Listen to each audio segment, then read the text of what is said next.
Shout out, shout out, the Connects, Luis Guzman.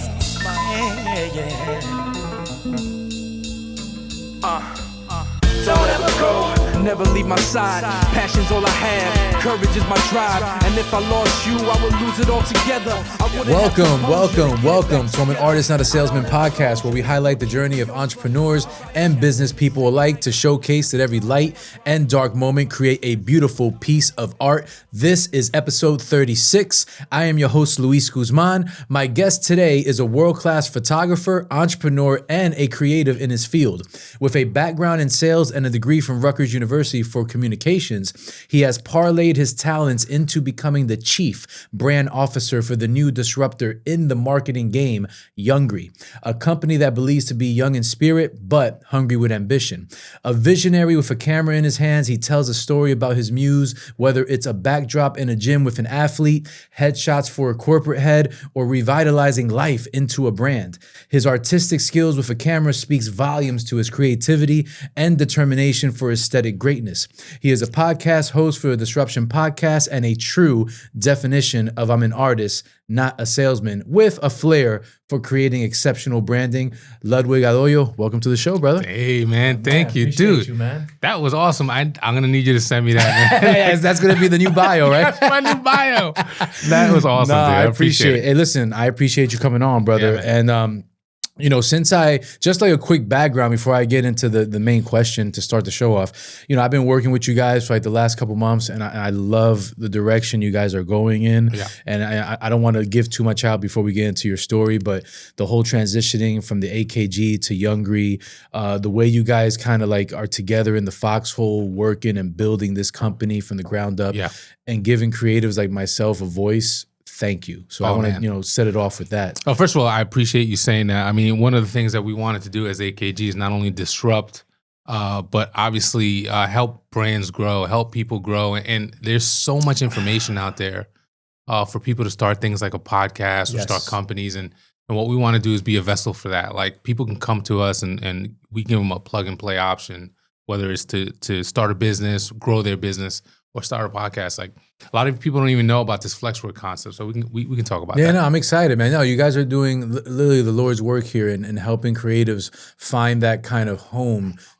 Because I related to, like, I used to be an artist way back, and I remember being with a label, and you get pushed to the back, and you're not getting the attention, you're not getting the promotion you need, they're pushing your album back, et cetera, et cetera. Right. But you guys actually care about the little, medium to big clients that you guys service. Yeah. So now I could tell that through the care and through the consideration. So again, hands, bravo to you and the team. I appreciate that, man. It harkens back to a conversation I had. Ankur and I just had a few days ago with a potential client for a podcast. Mm-hmm. The whole idea is that, people want to do this. They want to get their voice out. And now there's no better time than now to do it. Yes. But man, getting the cameras, getting the lighting, doing the editing, throwing it up on YouTube. How do I even publish to YouTube? You may have a great story, but you don't know. You're not technical. You don't know about lighting and the amount of money that it's going to go to do that. You can come here, man, and we provide it for you, do everything for you. And I think, a lot of people, this thing is blowing up ever since we redid the space. And I know. We're getting a lot of love, a lot of people interested, and I think we're going to help a lot of people. No, you guys are doing it now. And again, I do appreciate you working with me as well, and just seeing how the space has evolved in such a short amount of time. Yeah. So kudos to you again. And kudos to Flexwork, Encore, and to Youngry, the whole team. I mean, you guys have been killing it. So excited for the future, man. So let's get right into it, brother. I asked this to every, I was going to say client. I asked this to every guest that comes on my podcast. So I'm going to ask you the same thing. Who is Ludwig Araujo? That's a great question. I don't think anyone's ever asked me that. Shocker, really? Yeah. No one's ever asked you that? Come on. So my whole philosophy, if you were going to boil me down to like a few sentences, is I'm someone that loves to create. I'm the type of person that, whether it's in the sales room or in photography, the whole idea of giving people options to create something new, come to the table to create, whether it's a new solution to a problem or whether it's creating images that no one's ever seen before. Being a creative is really important to me. So part of who I am is being a creative. Another big part of me is I'm not the type of person that likes authority. In the same way, we kind of share that sentiment. I hate, yeah, and I feel like I figured this out later in life, and I wish I figured it out earlier. Yeah. I'm a type of person that hates authority, and I feel like now I have the opportunity to flex my own wisdom, my own knowledge, my own authority. Being a co-owner here at Youngry, Flex Work, and being a photographer. So I'm someone that wants to lead, give impact other people's lives in a positive way. And I'm a creative. I'm a creative at heart. And I think that's the thing with creatives. I share that sentiment with you about being a creative, is that we don't like to be put in a box, and we don't like to be told to stay in that box. Yeah. And that's a big thing that, you can look at numbers. It happened with Dave Chappelle when he had the sitcom back in the day. Yeah. They tried to control his creativity, and he said, no, I'm not doing this anymore. 1,000%. Because you're paying me millions of dollars because you love what I do creatively. But now you're putting your hands into my creative process. No, thank you. Yes. Yeah. Yes. And that's the part of, disruption for you Yeah. and Flex Work and what you do is building a space for creatives where it's like a comfort zone that we feel safe because we're dealing with fellow creatives as well. But also, to have that voice to do what you want, because I think that's what drives the creative mind to work. Yeah. You know what I mean? Yeah. Like Steve Jobs once said, I need to be free.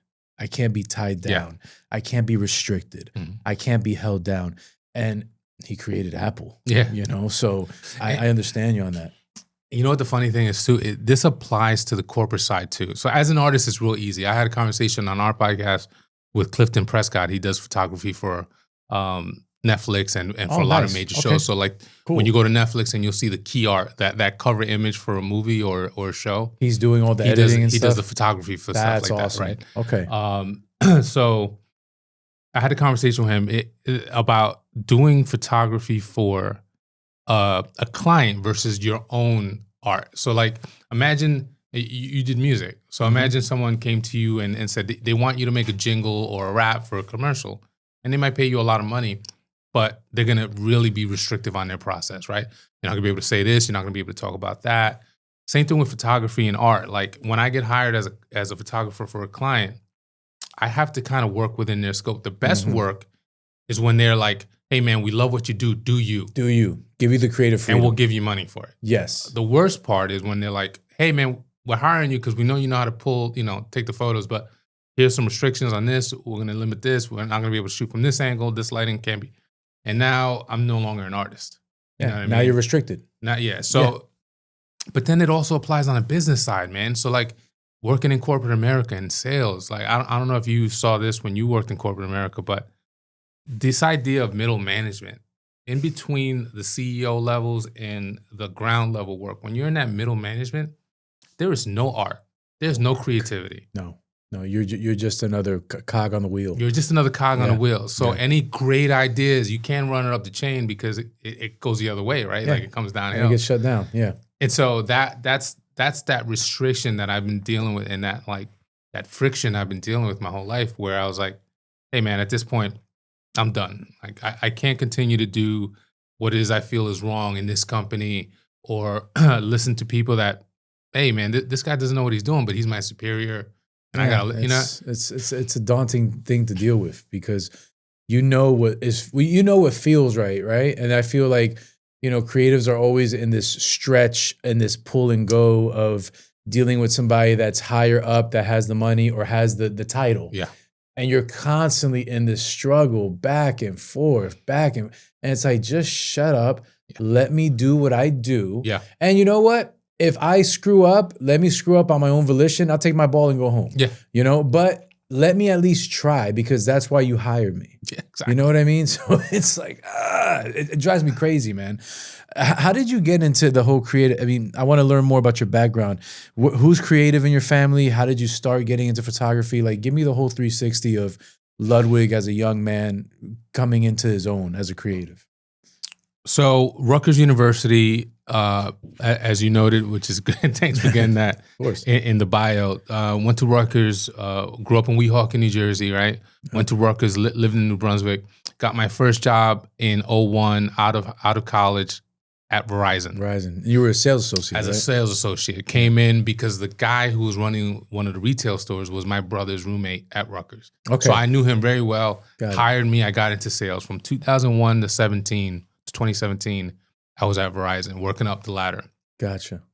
But what happened was in about my daughter, my 16-year-old, she's 16 now. When she was born in 2008, I picked up the camera for the first time. Now, to answer another part of the question, who's creative in my family? My father's a musician. Wow, get out. Yeah. What kind of music did he do? He plays instruments. He's guitar, saxophone, piano. Nice. He's came from the Dominican Republic, and still does music to this day. He has a school. He teaches people how to play. He has students.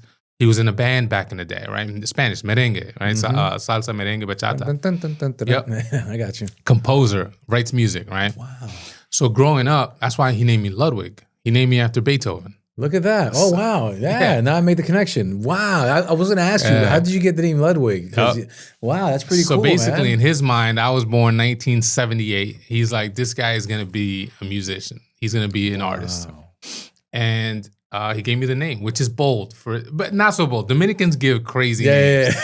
You know what I mean? It's funny. There's a good friend of mine that's from Jersey City, and we call him Joe with an H because his name was Johe. Dominican? Yeah, Dominican. Hole. That was his name. That's crazy. In Spanish, Hole. And then we had to call him Joe with an H because we were like, every time we would see his anything with his name on it, did you misspell your name? No, it's Joe with an H. Exactly. So I always, growing up, it was a tough name because you know how kids could be, right? Yeah, of course. They mess up my name, they jack it up. Anyway, so my dad named me after Beethoven. He's a musician. I picked up the saxophone in high school one year, tried it. Football came. I was either going to be in the band or play in football. Got it. Dropped the saxophone, started playing football, and never looked back. Nice. Yeah, you get the hype for it. I definitely had the hype for it, and I love the game, right? Who doesn't love football? So fast forward back to 2008. I was always into art growing up, drawing and stuff. And so my daughter was born 2008, and I picked up the camera for the first time. And was it to take a picture of her or like to commemorate this moment? No, just taking a picture of the baby. And I started getting fascinated with the idea that I wanted to create. I don't know if you're familiar with Ann Geddes. Ann Geddes, no. What is that? So she's a super famous photographer. She would do the baby photos where the baby's like in a potted plant. Okay, I seen I didn't know it was her name. Yeah, okay, got it. She books and books and books she sells on that type of stuff. So I started getting like, hey man, I want to create those types of images. Let me research and figure out how I can take pictures of my baby that look like that. And 2009, 2010, 2011, doing research. Next thing you know, I'm upgrading cameras and getting better equipment. And I just fell in love with that whole idea of just taking photos of people and making them look their best. And it started with that, with my girls. Gotcha, man. Wow, your daughter was your first muse. She was my first muse, for sure. That's awesome. And then that became very difficult and trying on my patience, right? Because babies are babies and children. And once they're yours, like you can take them to a photographer and they'll listen. But when they're yours and you're like, can you sit there and do this and hold this? And they're not. They're not going to do it. Yeah, they give you anything you say, they're going to do the opposite. They're going to do the opposite. Yeah, they're going to do the opposite. So I started expanding. And then one day, an ex-girlfriend of my brother's at the time who was a fitness competitor. Okay. This is like 2011, 2012. She's like, hey man, I'm competing. I'm in best shape of my life. Can you take some photos of me in this gym that I go to? We can go at night, so it would be empty. I just want some fitness shots. Gotcha. So I quickly bought some lights. I got my camera. I went into that gym late at night and shot some photos. And I wasn't on Facebook at the time. Got it. And soon, I got the photos. She loved them.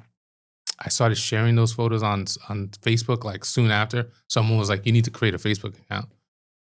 So that's why I got on Facebook at the time. That's why you got on Facebook. And this is before, were you on Instagram already or no? No, this is before Instagram. This before, right before I think Instagram came out 2014. Yeah.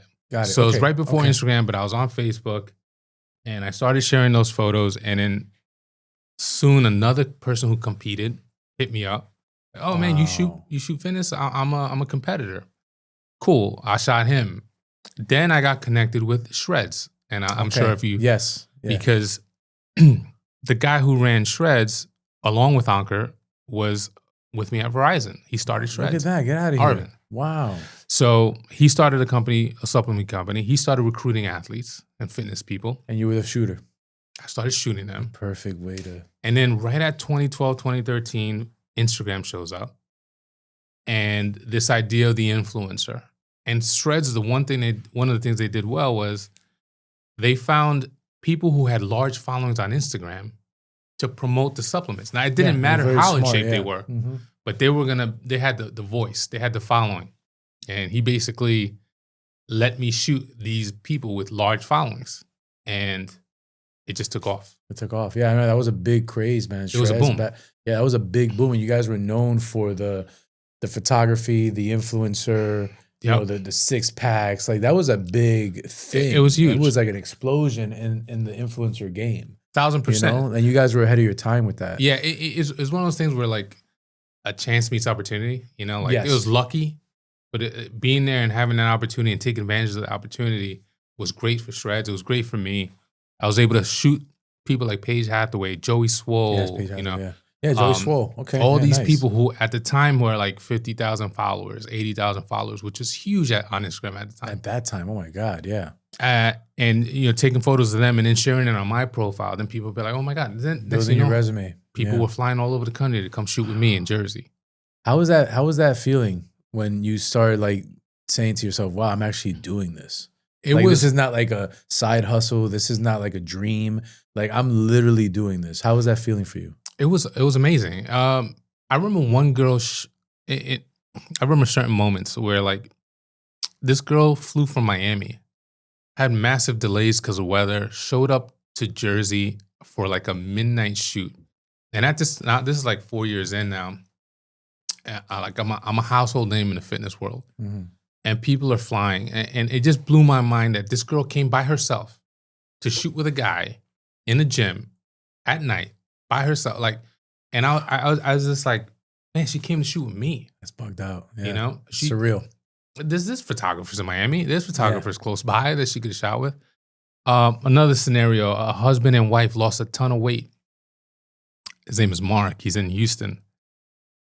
He was a firefighter, and he saw my images of like Tristan Escalastico and Joey Swole, and he took those photos that I shot that I posted on Instagram. He blew them up and put them at his firehouse. Lost a ton of weight, right? Wow. Got in shape. Used that as motivation and then called me up and said, I want to shoot with you, and flew to Jersey with his wife to shoot with me. And I shot with him for like 4 or 5 years in a row after that.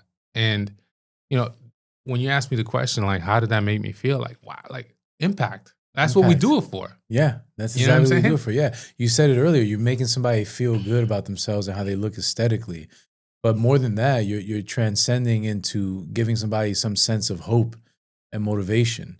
And I think people lose that in the photography world because, you know, let's be honest, people just take them at face value. Oh, he takes pictures. And there's an art form to that. That's just not like I take pictures and no, there's lighting involved. There's creativity. There's design set up. There's, you know, making sure the editing is right, making sure the subject looks good in the light. And then there's the other artistic value that you have your DNA on of how you want it to visually look. There's just so much. Yeah. But the fact that, you know, that little dream of a camera when your daughter was born just kind of snowballed into you're giving people hope and inspiration, man, that's got to feel good. It feels great, man. And I, you know, even to this day when I'm shooting people and it's gotten to the point where people hit me up because they survived cancer. Woman, 47 years old, double mastectomy, right? Wow, survived cancer. Yeah. Hey, I want to do a photo shoot. I want to celebrate life. I want you to shoot it. Boom. Cool. Like what? Me? Like I'm just, man, I'm honored. Oh, I don't look like all those fitness girls you shoot, but doesn't matter. Doesn't matter, man. Or I lost 100 pounds. Yeah. So funny story, that same couple, the wife, they were both overweight. The firefighter lost weight, got in shape, shot with me. His wife then lost weight, got in shape, shot with me. like these types of stories, like, yeah, man, it gets me, it gets me in my heart because, you think of photography, you just dismiss it. Oh, yeah, it's photos. But no, yeah, it impacts people. It gives people something to throw on their wall and hold on to for the rest of their lives, right? Percent. And yeah, to your point earlier, like, I, you're an artist, not a salesman. When it comes to photography, I'm a artist, not a photographer. I'm not a journalist. Mm-hmm. I'm not the type of guy that's going to sit outside of the Knicks game to capture celebrities walking out. That's not photography to me. That's not. That's just a quick smash and grab. Yeah, that's journalism. Sell it to somebody. Sell it to a newspaper, etc. That's documenting. I'm all about the art. Like, even when we go in the gym, you want to shoot me and you want to shoot in the gym, we're going to do curls. We're going to do dumbbell rows and I'm going to shoot. You're not doing it in the way that you normally would do a dumbbell row. I don't care about the functionality of the exercise. I want it to look good. I want to make it art. And so when we do that, you stick out your leg this way. When you do the dumbbell row, you're going to pull back like way back. See, like you're doing you know what I'm saying? So we're creating art even in a space where you might not think art exists. That's so cool, man. And your story's resonating with me because I don't know if you know this, but I lost 100 pounds myself, and it took me 6-7 years to get to that level. Yeah. And I know that feeling of accomplishment, and it's part of it's in my DNA now. I work out every day. I eat healthy 80% of the time. The other 20, I can't tell you. Yeah. But me too. I just think that there is I guess you're honing into people's I guess a photographer in general, right? A creative photographer like yourself, you're honing into such an intimate space carved into somebody's heart. Yeah. Because you're there to shoot a remembrance of an achievement, which could be losing weight, a wedding. Yes. It could be a anniversary. It could be a engagement. It could be a 60th, whatever the case is. Photographers are not there unless there's a special occasion happening.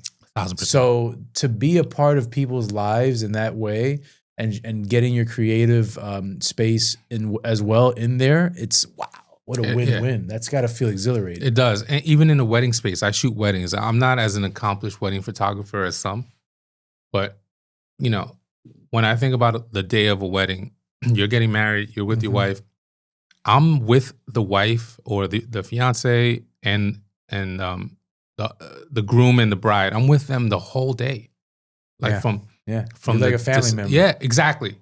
And I'm there when the mother is zippering up the dress or buttoning up the dress from behind and she's tearing up. Mm-hmm. I'm there when the father is putting the boutonniere on the lapel of, or when he's seeing her for the first time, if they're doing a first look. Yeah, it's the first look. Yeah. Like, though, incredibly fortunate. There are family members that aren't getting the access that you're getting, that I'm getting on a wedding day. Mom and dad are there, but not like cousins and brothers and sisters. They might not be there. So I'm there from the beginning to the very end, to that, last dance, last kiss of the night. It is, giving me that. I look forward to those moments when I'm shooting. It's getting to meet people, getting to know them. Getting to celebrate. Hey, I'm turning 40 and I'm in the best shape of my life. I just want to shoot because of that. That's cool. Awesome, man. I'm there for it. I'm the guy you chose. Yeah. Awesome. I'm gonna go all out. Go all out, bro. Yeah. So the artistry point of view that you're doing, Ludwig, phenomenal. You're acing that. You're killing it every day. Tell me about the business side now. How that kind of kind of intervenes with what you're doing now with Youngry as a brand officer. Yeah, man, it's been great to see this arc of my career now. So 17 years at Verizon, a few years at T-Mobile. So in the corporate space, in the sales space, understanding sales, understanding the psychology of a salesperson, how to motivate people, understanding leadership and growing within companies has now got me to the point where I can take so many lessons from that, combine it with the artistic side, and now help to mold brand visions for companies and clients that we hire. So Youngry, awesome, we're a creative marketing agency. We're a disruptive marketing agency. We get clients that sell cookies. We sell clients that have software as a service. We have clients that do all sorts of things. And my job now is to help craft their vision as a brand and deliver content for them. So, you can imagine, man, a brand like a brand that we're helping to grow if they sell, Celsius or LaCroix water. My goal is, if we're going to create content for you, it has to be consistent with your brand. And that's art. That's all art. Yeah. And the creativity that I get now is, how do we come up with ideas that people haven't seen before to help drive your brand? Gotcha, man. Whether it's on the content side and social media that we're going to create content for, or whether it's content for your website, because we need to refresh the website. You hired us to do that. Let's refresh the website. Let's get some new content. Let's be consistent with the brand, but let's come up with some new ideas. And that's completely fulfilling, man. It's in line with what I want to do and what I've been doing. It's like an ancillary extension to the photography. 1,000%. Because you're still doing the creative process, but you're calling it branding, but it's still creative. It's creative. In your core, right? Yeah. And as far from the sales perspective, you learned how to build up other people. You learned how to get the most out of someone that thinks they can do the least. Yeah. So with all that in the pot and the creativeness, you take a brand that's coming to you for guidance, for some type of growth financially, or some type of leveling up. You already have all those things in place as far as the creative side, as far as visually looking at something and see, how can we just make that better? Yeah. What can we add? Where can we add value to make this company flourish even more? Yeah. Because once you add the value, it's almost like when someone loses weight after going to the gym for 3 months, they're like, oh, I'm going to the gym forever because I see the results. When you can give a client that sense of value and comfort that, wow, my portfolio just went from this to that. Yeah. Now I'm no longer questioning Ludwig's vision. I'm questioning how higher can we get? Yeah. You know what I mean? So where we can go from here. Exactly. Yeah. What are some of the key factors you deal with? Two-pronged question. When you're dealing with building a client's brand, but also if it doesn't work out the first time, how do you manage that type of kind of a loophole?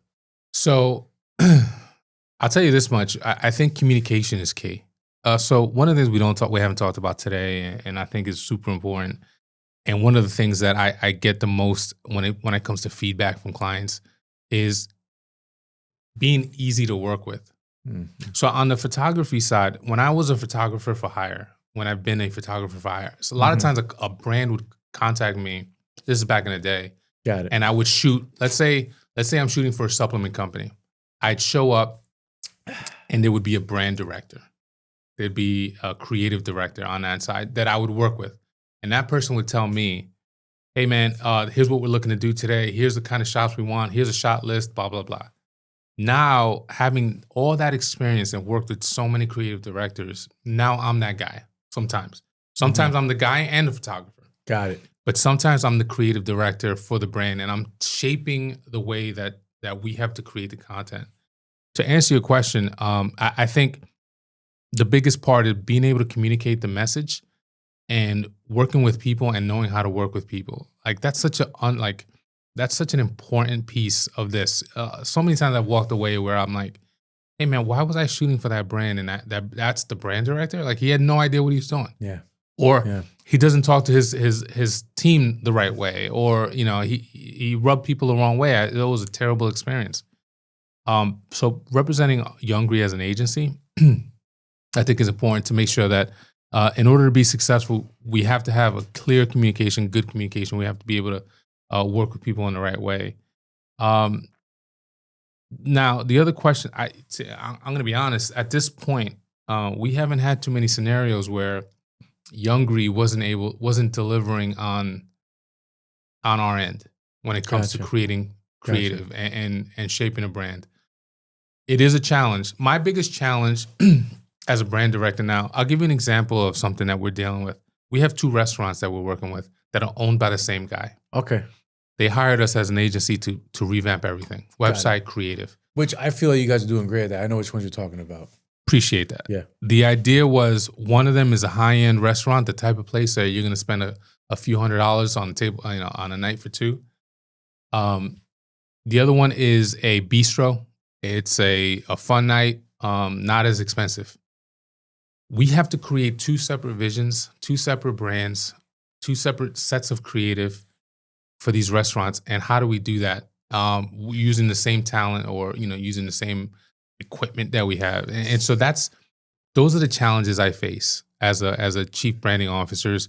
How do we tell stories even when, the businesses are almost exactly the same or very similar?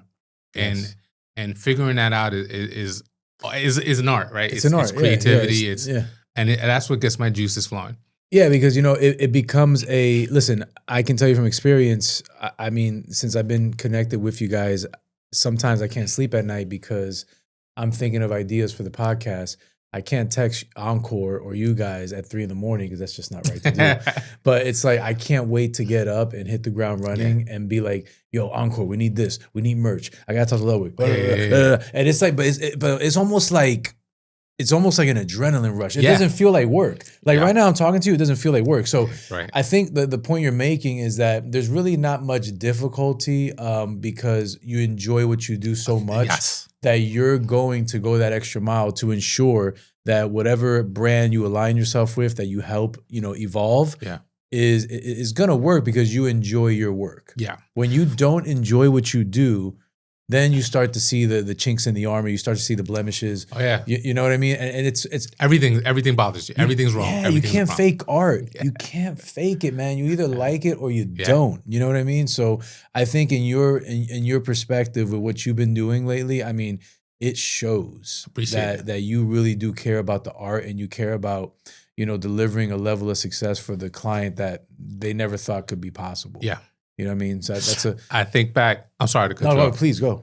I think back to one of the things that used to have to happen when I was shooting in gyms is there was a gym that I shot at that they would let me shoot. They gave me the keys to the gym. Come on. Yeah. I was there for like 8 years. Was that Powerhouse? No, it was I know called, you talked in Powerhouse one time you told me. I have shot at Powerhouse, but this gym was Gold's Gym in Whippany, New Jersey. Okay, Whippany. Yeah.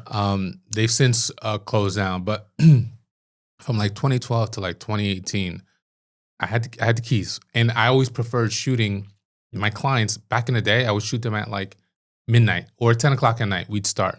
Gym closes at 10. Perfect. We have the whole gym to ourselves. It's clean. They freshen it up. Yeah. I don't have to shoot with a guy with a pink shirt in the back of the shot. Like if you're doing some sort of exercise, it looks more professional. Looks clean, professional. Mm-hmm. But you can imagine if I'm shooting clients and fitness competitors in the same space over years, at some point, it's going to get redundant. And so it's as if I had to shoot in this space. Yeah. You get bored. I'd shoot here, I'd shoot here. But that was the challenge. Every time I analogize this to what we were just talking about. The creativity doesn't stop. Like I have to be able to shoot you in this space in a different way than I shot the last person. I might have to shoot down onto the ground. I might have to hang you from the ceiling and I'll get that angle, right? Just so I can make it different. And that's how, in that type of practice, it really forces you to have to be creative. I mean, I would shoot people in the same gym for years and I would always walk in. I'm like, all right, we're going to do lat pull downs for this shot. Let's find a different way to do lat pull downs. Let's find a different angle or let's find a different machine that we can convert into like a lat pull down type of situation just so I can get that good back shot. Got it. And it just forces you to be creative. And so I would always look forward to that challenge. And now it's this. And now it's helping come up with ideas for brands, even when it's the same old. One of the challenges that these supplement companies face now is that I don't know if you remember like Flex Magazine, hardcore, everything's like they were like on steroids. Everyone's doing that. And they did that since the 70s, 80s. Yeah. How do you stand out in that environment? Like how do you stand out? If a supplement company came to us now, it'd be the biggest challenge to create a brand around something that's different. Yeah, because they're so oversaturated. Oversaturated. It's everywhere. Everyone's doing the same poses in those magazines and on the website. There's a hardcore guy yelling at the camera. And so, those types of things run through my head when we have these conversations. It's like, how are we creating new stuff and challenging ourselves in a space where it's been so stale for so long? Well, I think the one person that does it amazingly in the movie space is Martin Scorsese because he's been doing it forever, right? I mean, you're talking way back, Godfather, and then what he did with Wolf of Wall Street, what he did with The Irishman, what he did with Casino. But it's still him. So if you watch Casino, if you watch Goodfellas, if you watch The Irishman, if you see Wolf of Wall Street, you're still going to know that's a Martin Scorsese film. Yeah. But it has so many different layers to it. I think that's where you're getting at. Like 1,000%. I can see your photography and know that it's not in the gym, for example. It could be so, but I can still know that's Ludwig's blueprint. I love when people say that, man. That's like a cool like tip of the hat. A calling card. 1,000%. Yeah. Calling card. I mean, let's not talk about movies, man, because we'll go a whole nother direction. But you're a big movie guy? Oh my God. Really? What's your favorite 3 movies? Oh man, real quick, you put me on the spot. Crimson Tide comes to Crimson Tide. Gene Hackman just passed away. Denzel Washington. Yeah, I'm so sorry. I never saw it. I got to watch it now. I swear to you. And I'm a movie guy. So wow. So let me just tell you about Crimson Tide. I'm not going to spoil it, but the dynamic, the levels of the relationship between Gene Hackman's character and Denzel's character in this movie is powerful. It's like a microcosm for life. Dude, watch Crimson Tide tonight. Really, it's a dude. great I'm gonna movie. watch it now, man. I'm gonna put you on the spot. James Gandolfini's in it too. Oh yeah, James Gandolfini. Yeah, no, I know the people in it. I just never saw it. That's crazy. It's an awesome movie, man. Crimson Tide. Crimson Tide. Greatest favorite movies of all time. Good Will Hunting. Good Will Hunting. I seen that. That was amazing. I'm not. I mean, I can't think of a third right now, but just those two are like. I'm the type of guy that watches movies. I dissect them. I look for deeper meaning. It's all art. Yeah, it's all art, and it's all understanding what the message was from the director and the writers, and then the interpretation. And I drive my wife crazy with that because I'll watch a movie and be like, no, there was a deeper meaning. Yes, there was something that he wanted to convey to you. Yeah, and I got that from watching behind the scenes. Like I'll give you a quick tidbit. In the movie Departed, Martin Scorsese, I don't know if you ever noticed this, but when someone dies in the movie Departed, there's always an X in the background.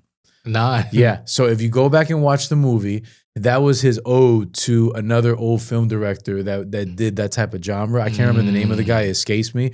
But when you see at the end, spoiler alert, at the end when Mark Wahlberg kills Matt Damon's character, the carpet has an X. When Matt Damon is walking somewhere where he kills somebody on an elevator, there's an X. Yeah. So that was like a little, like I said, if I didn't watch the behind the scenes, I wouldn't know that. But there's small little hidden, there's a word for it, it's escaping me right now.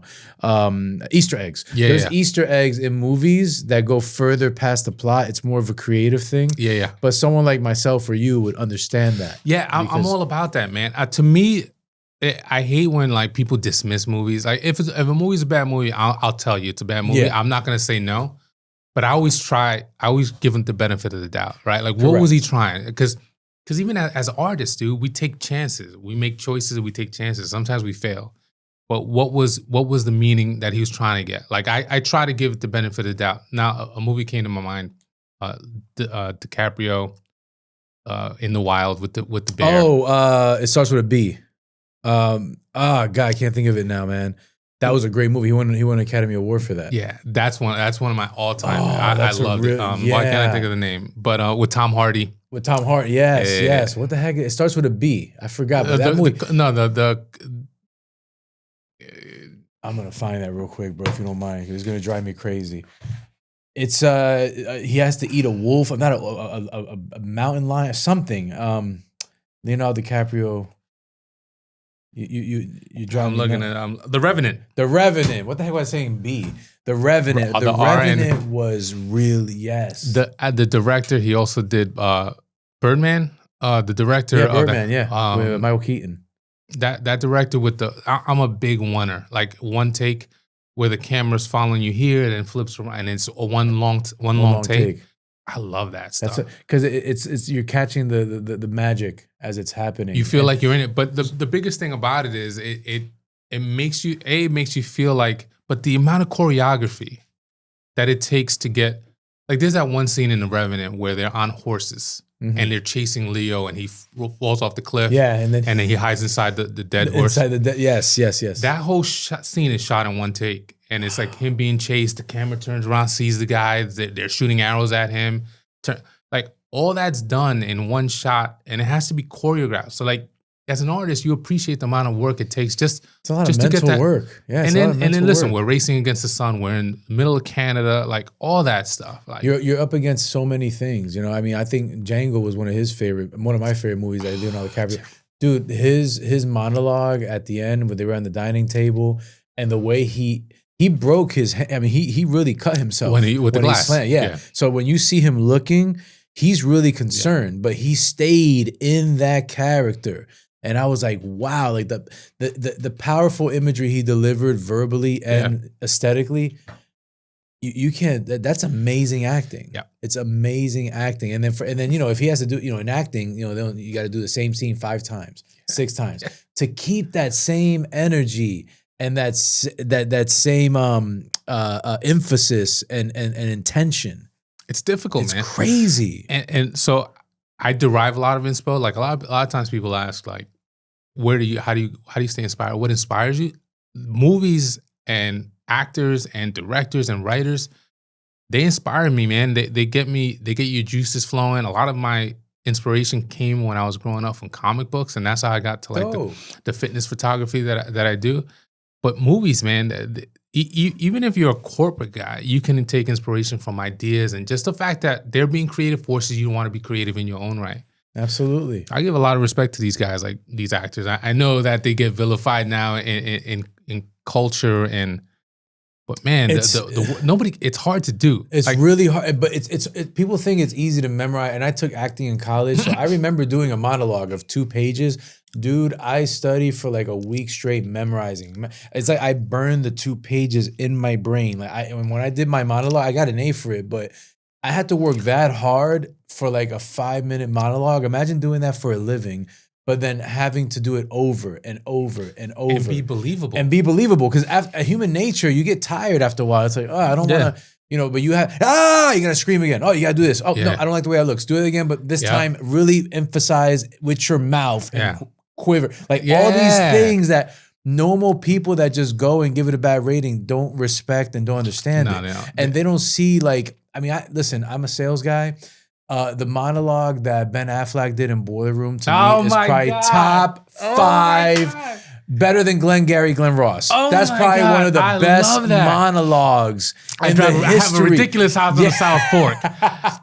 Here are my keys. 355 Cabriolet. I got a ridiculous house in the South Fork. And you know what's good, boys? I'm liquid. Yes.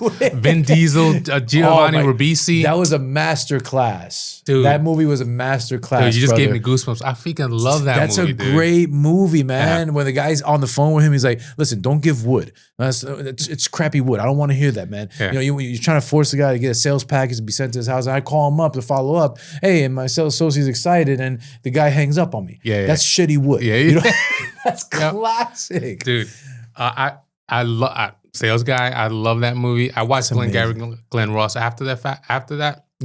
That's one of the best. I love Ben Affleck in that movie. Yeah, he's amazing in that movie, man. Dude. They all did such a great job. Even the funny guy in the beginning that introduces him to the goofy, tall, white guy. I forgot his name. He's a good actor. He's a funny actor. He takes him to Giovanni's house where he has the poker game. Yeah. And he's like, the color's Rizzy, my nigga. But I can't remember his name. But even he did a good job. And they all did such a great job. That's like a piece in time, like a time capsule. And so many great lines from that movie, like you said.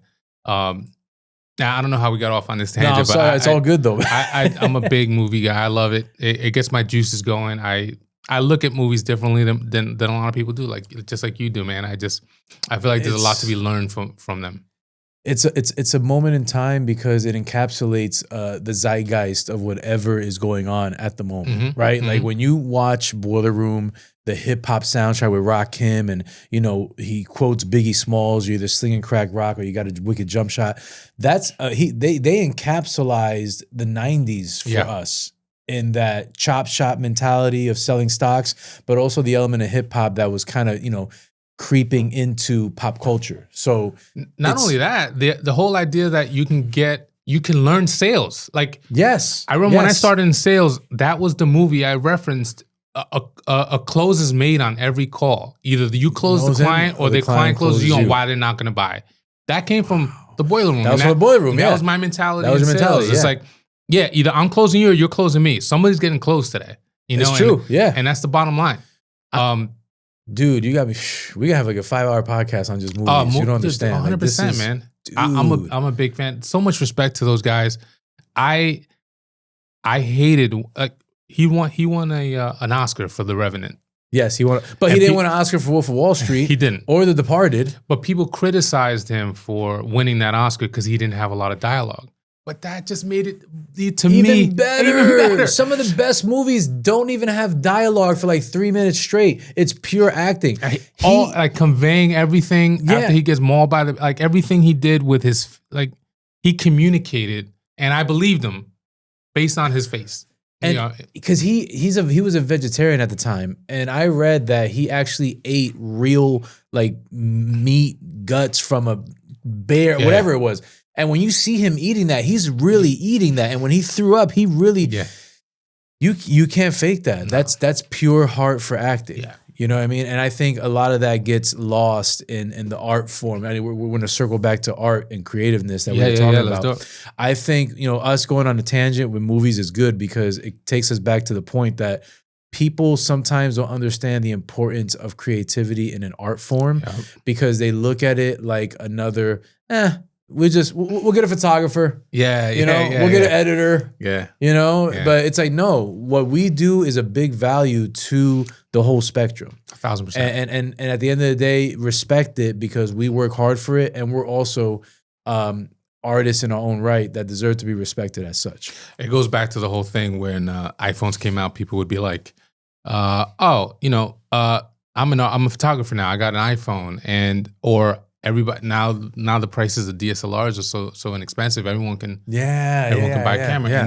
Right around that turn of the Instagram time, there was this feeling where photographers were going to be phased out because everybody has a camera now. Mm-hmm. And no, that's not true, right? Like there's a difference between a photographer and a photographer and an artist. And you got to value that, man. You know, you got to place a value on that. It's tricky, right? Because in the we could use the podcast as an example. Anybody can pick up a mic and talk, but there's also some level of talent and artistry involved in getting the best out of somebody and creating a real communicative space where we're talking about movies for the last 10 minutes. I don't even see cameras in this room. Right. Because you're lost so much into the conversation. It doesn't feel like we're even filming anything. Yeah. When you're able to transcend that and give somebody some type of emotion, that is a true art form. Yeah, and I think the problem nowadays, and I want to hear your input on this, is a lot of people want to pick up a camera. They want to pick up a microphone. They don't know what the heck they're doing, man. Yeah, this is a 10,000 hours conversation. You know what 10,000 hours is, right? Yeah, I've heard of that before. Yeah, with the 10,000 hours to create a habit. Am I? Yeah, essentially, it's you want to be a professional saxophone player? Yes. You got to put your 10,000 hours. 10,000 hours. Yeah. You want to be a professional race car driver? 10,000 hours to get to that level of expertise, or at least to the point where you can compete. And I think what's getting lost now is the ability for people to understand that. It's easy to grab a camera and start taking photos and call yourself a photographer. All you really got to do is get a few people over at your house, put up a backdrop, start taking photos. Now you're a photographer. Now you're a photographer. But are you? No, it's more than that. It's yeah, but if you see the face value of it, that people want to get it for a quick, like a quick hustle or a quick, drop in the bucket and make some quick money out of it, but not have no artistic skin in the game, to me, that's insulting. Yeah. And then when I hear podcasts, or even I used to be a rapper, when I hear these rappers that just come and make a hit and they don't know the first thing, it's like lightning struck once in the bottle, but you can't, an artist is doing that every single time. There's intention and there's a voice. Here's the thing that's missing from you being considered an artist. What's your voice as an artist, right? Like I can start rapping and I can start writing everything in the style of Eminem. Mm-hmm. And you'd be like, oh man, he's killing it. He's saying some cool stuff and putting words together like Eminem did. But I'm just, am I a rapper at that point? have I put in the time to develop my own voice? Have I started saying stories or given my intention and putting my intention out there? No, like I'm just a fraud. And I think that's what people are doing now, whether it's on the camera side or on the music side. And it's so easy to do it. Yeah. It makes it more challenging for the people that have been putting in the hours and the time and the years, you know? But I feel like the shining stars are really, they always come to the forefront. They do. You know what I mean? Yeah, They always come to the forefront. So I think what you're doing in photography and now going into the branding aspect of it, I think everything, I mean, listen, you said 10,000 hours, right?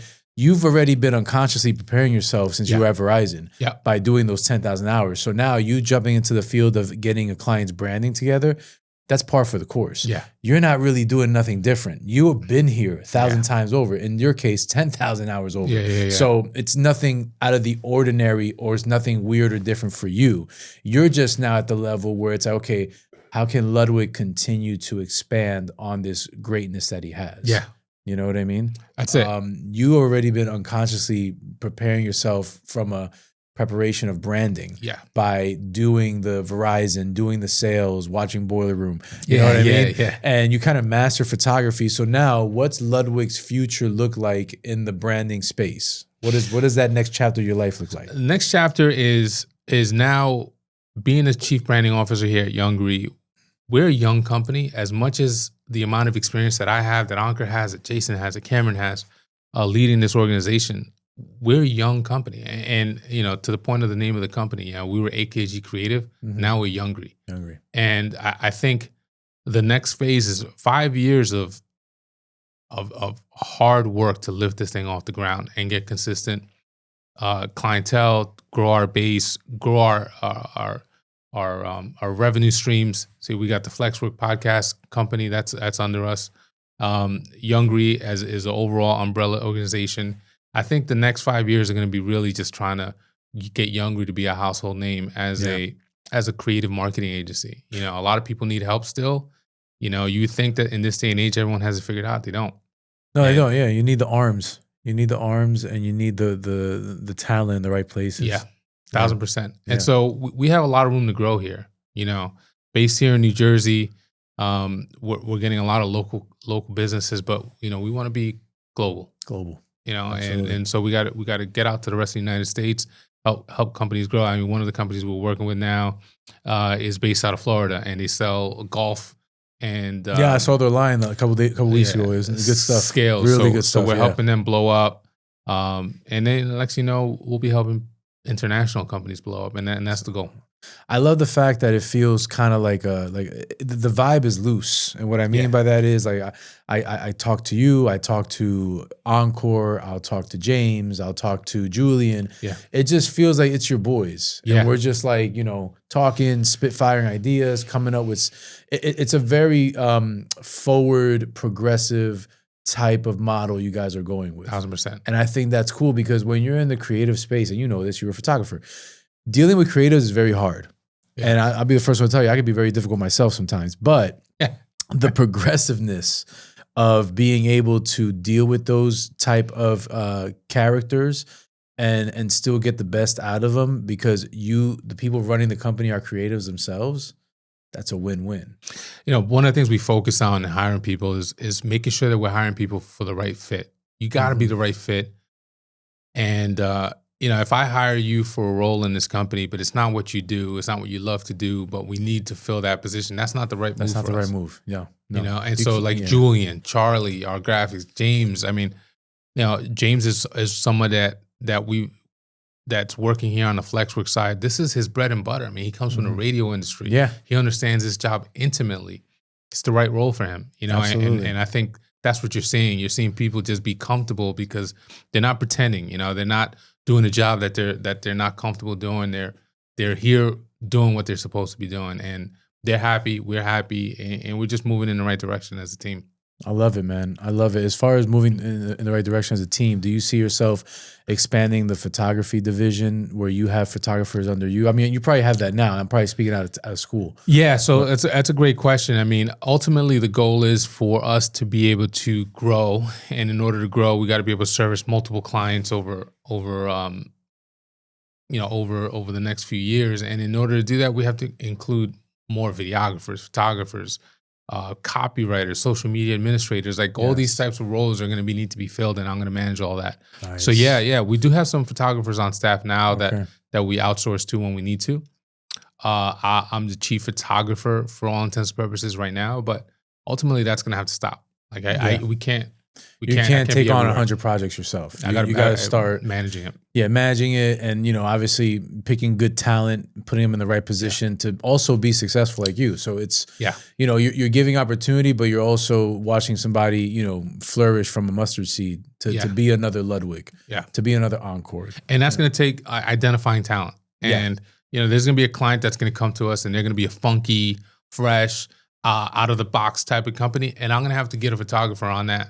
That's going to be a funky, fresh, out of the box thinking photographer. Yeah, there's going to be another client that we're going to get that's kind of the old school. They're going to want things done in the same old way. And if we're going to facilitate that, then I got to get somebody else to shoot that's going to be in line with that. And understanding those differences, I think is going to be is a talent that I think I have. I'm going to make that happen. Those are those 10,000 hours you've been, like I said, working towards since you were younger, and now it's just all starting to come back, and you like, it's muscle memory. Okay, I know what I'm doing. Yeah. And sometimes you could trick yourself into thinking, oh, am I doing enough? Am I deserving of this? Am I working hard enough? You start to get that imposter syndrome. Like, am I good enough to take on this new role or this new type of like expectation that I put on myself? We all deal with it. No one talks about it a lot. No, we don't. But I'm very forthcoming. Listen, I am always a nervous wreck before I shoot a podcast, but I'm prepared. So there's a difference, right? You could be nervous. We're all human.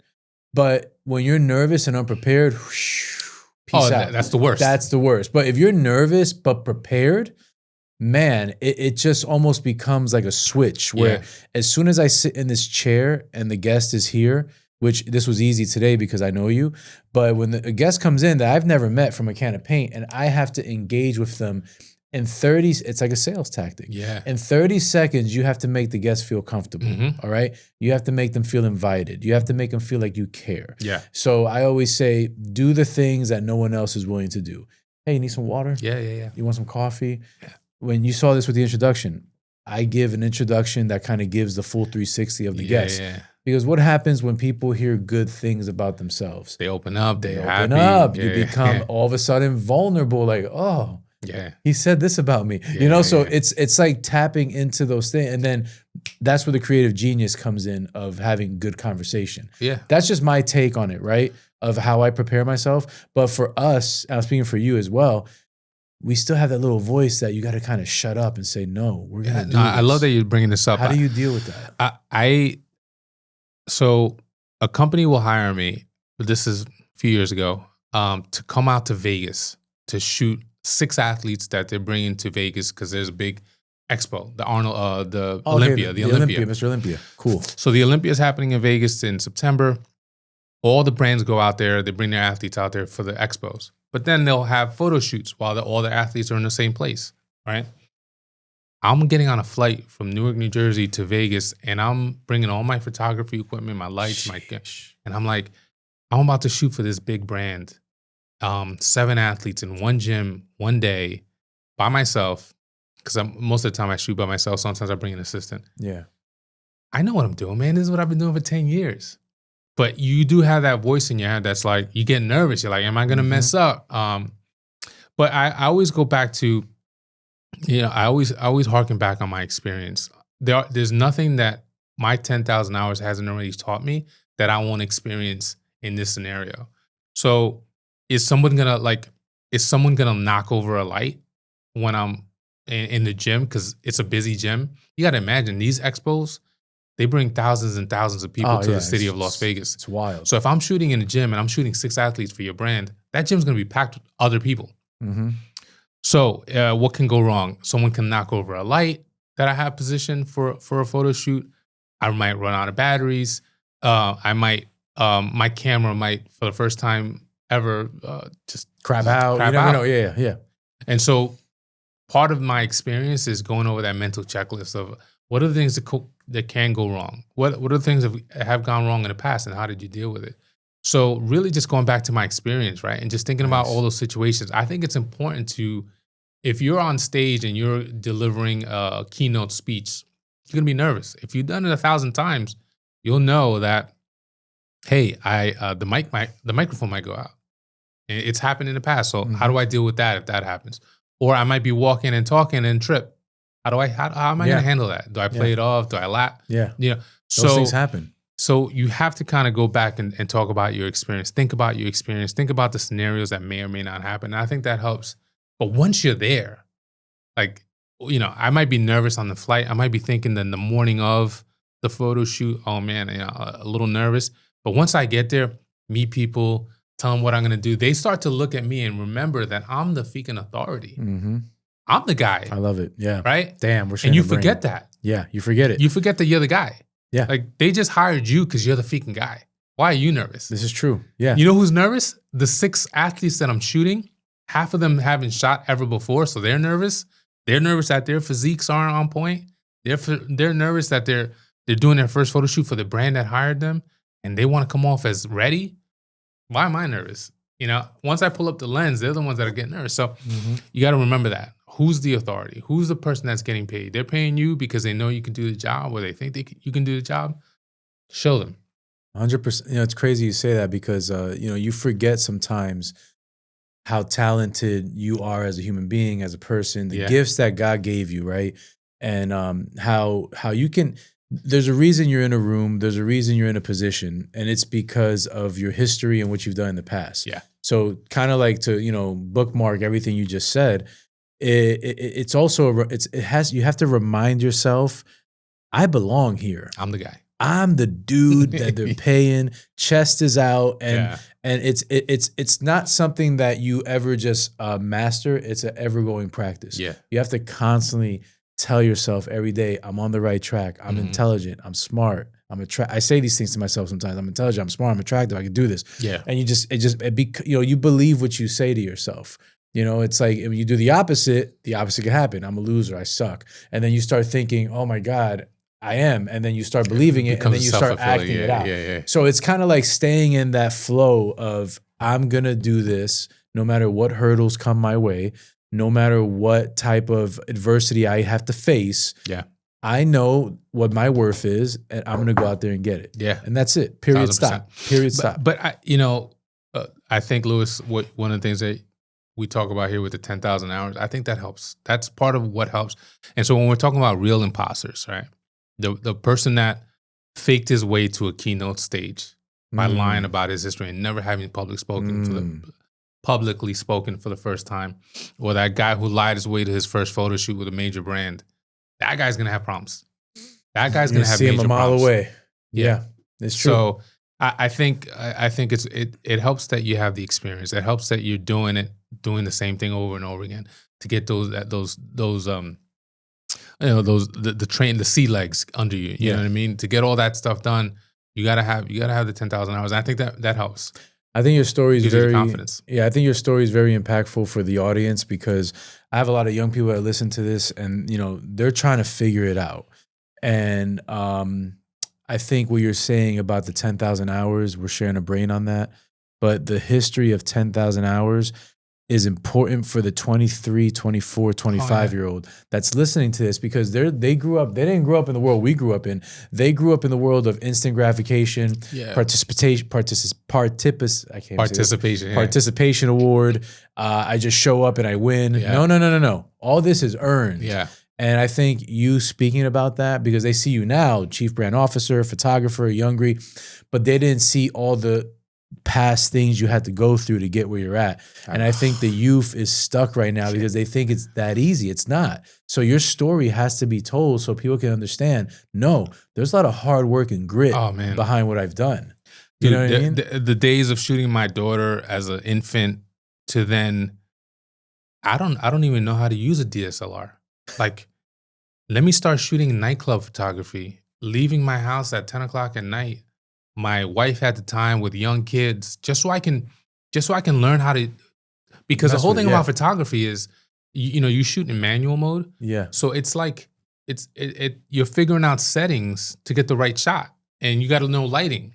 It's continuing education. It's continuing education. So I would go into nightclubs in Elizabeth at the time, and I just to make $75, but it wasn't even about the money. It was about, I want to be in an environment where I need to learn this camera. So I'm gonna shoot you guys at night and have partying and all that, and just so I can get the settings right. Because I got to be fluid with that.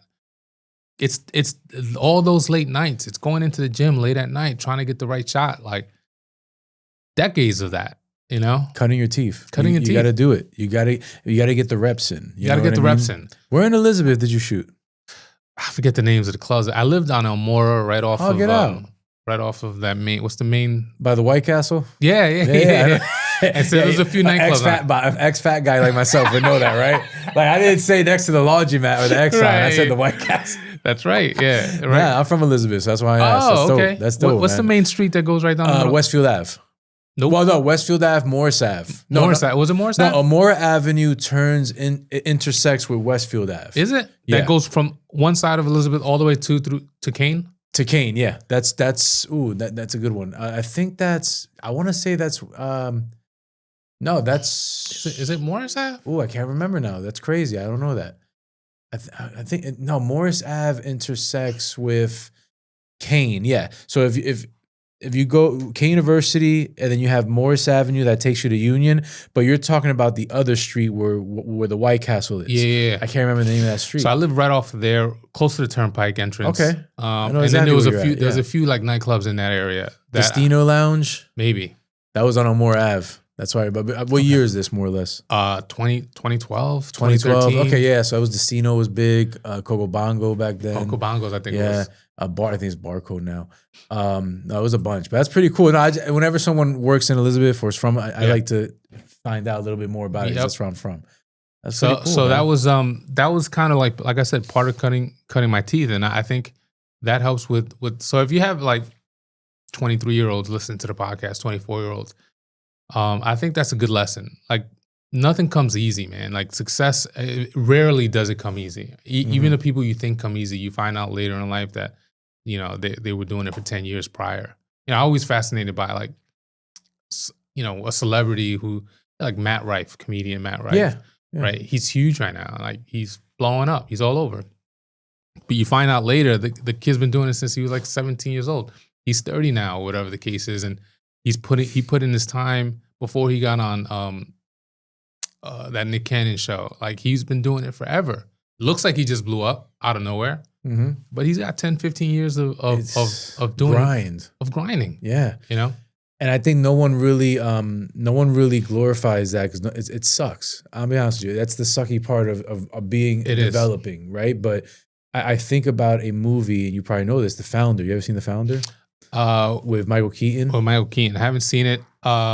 Wait. Did I see it? Is this the one where McDonald's? Yeah. Yeah, I did see it. Oh my God, what a great movie. There's a part in that movie where Michael Keaton sits down with the brothers and asks how they got to this journey. Yeah. And they go down this memory lane of, we had a diner, we had a drive-in, we tried a movie theater. It all failed. And then we thought, hey, the drive-in model is going out. Let's try fast food. Let's try wrapping up these, etc. Long story short, he tells a story where the one kid comes up, buys a burger, and then they just got busy out of nowhere. And then the line that sticks out to me in the movie, right after he says that, he says, and just like that, we're an overnight success 30 years in the making. Yeah.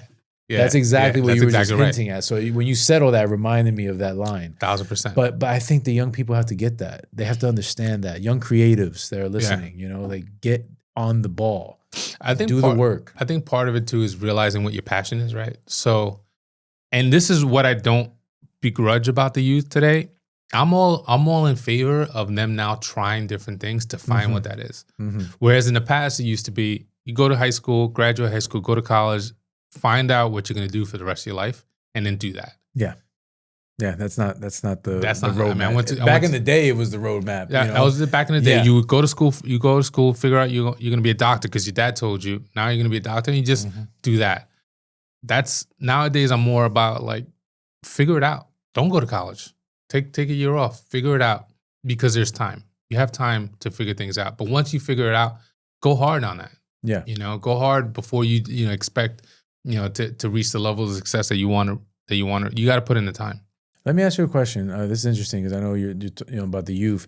What's your take on like someone tries to do something that's creative and like you said, give yourself that freedom and space to do it, but then you start seeing that it's not really working out.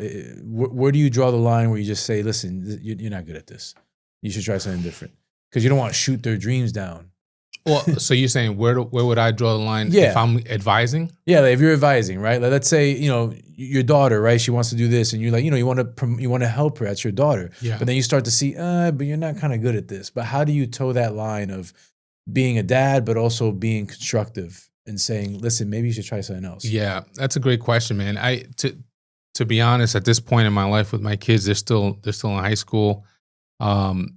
I feel like it's something that you can't be precious about. I'm big on not being precious, meaning not really taking into account feelings much. I have to be able to straight shoot with them, and but I'm also a fair arbiter. Like at the beginning, if you're trying something new, let's say like one of my daughters, let's say she wants to not go to college and she wants to go to, what's big in their age now is the whole thing about makeup and hair. Yeah, because that's all the they whole see. thing. Yeah, it's the algorithms. So let's say they want to go into hair. All right, do that.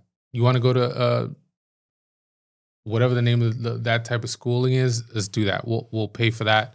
Try it out. See how you like it. See how you're doing. But then at some point we have to come and say, hey man, is this really working for you? Is this what's doing it for you, or did you just do it because TikTok was doing it and you thought you loved it? Like.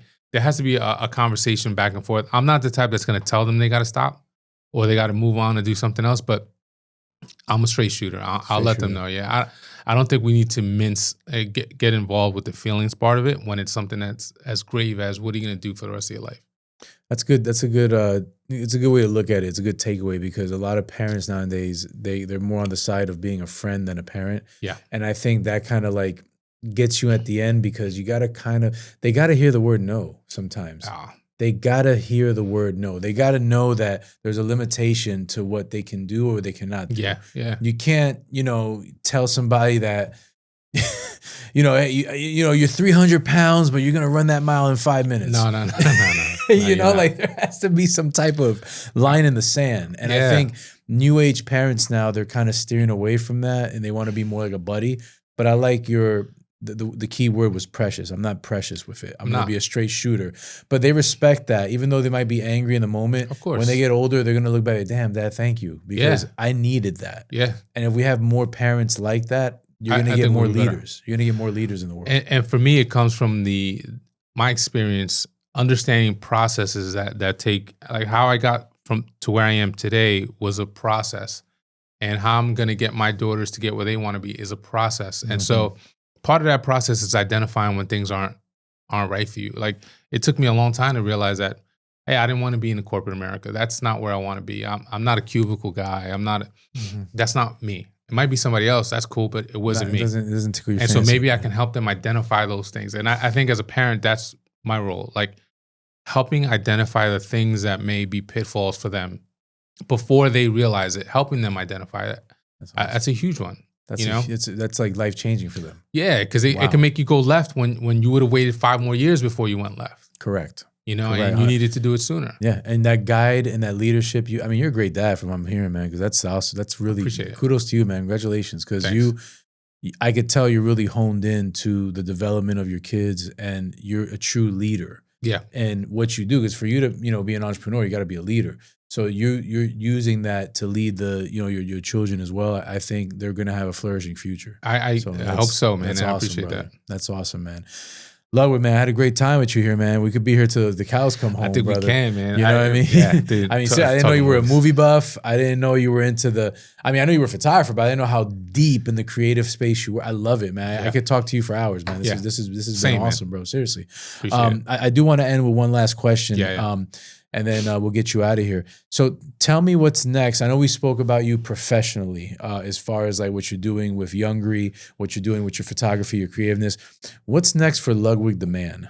What's something you need to beat in life that has nothing to do with money or professionalism?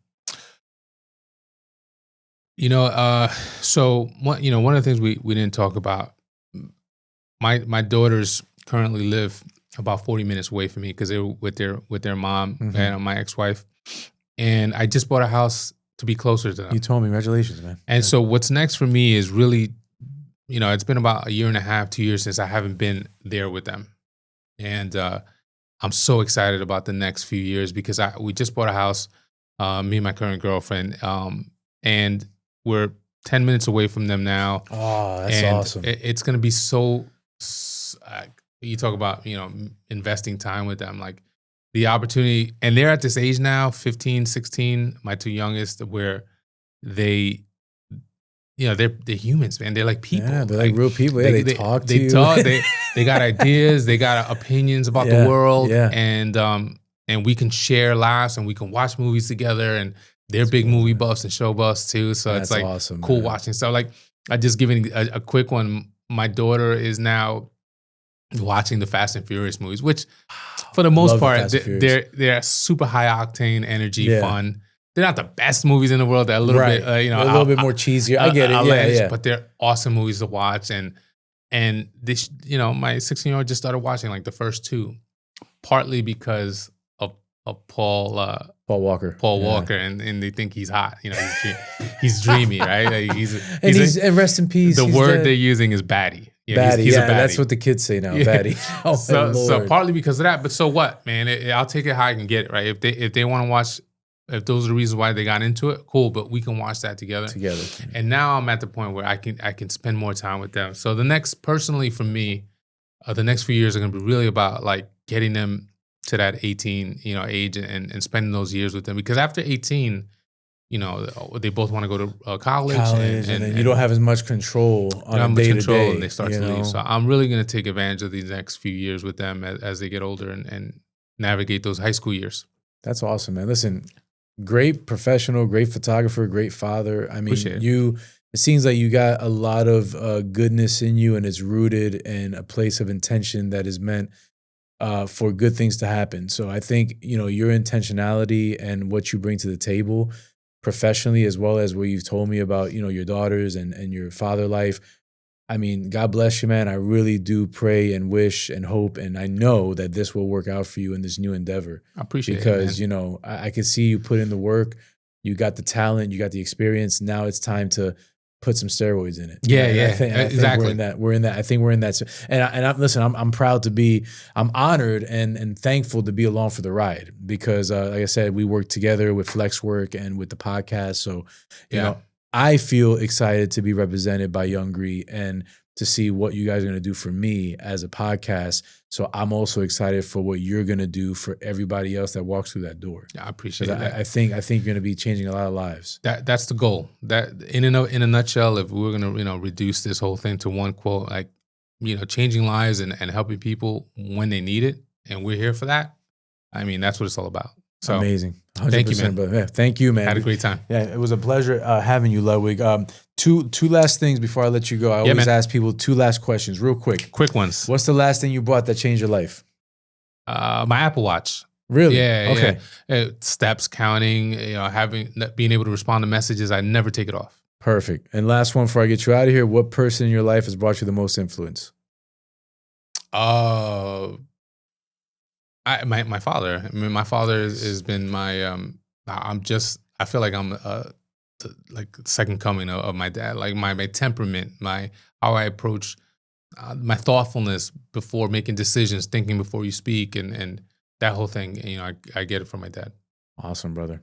Great story. I mean, down the line, we got to do a part 2 whenever. Let's do it, man. Because, I enjoyed talking to you. This was a lot of fun. I'm here for it. Dude, you got a lot of knowledge to spread, man. Let's do another podcast just talking about movies. No, man. I'm down. I'm not even joking. Like, it doesn't have to be, I'm an artist, not a salesman. Like, we can just do a pod to pod. Like, tell Encore, hey, you guys want to show an example of a podcast? We'll just talk movies for 2 hours. This is what your podcast can look like. Yeah. I'm in. We can put the movie in. I'm not joking, bro. We'll break it down. Dude, we'll figure it out off camera. Bro, Love it. Ludwig, thank you for your time, brother. You got it, man. Thank Appreciate you, man. Absolutely.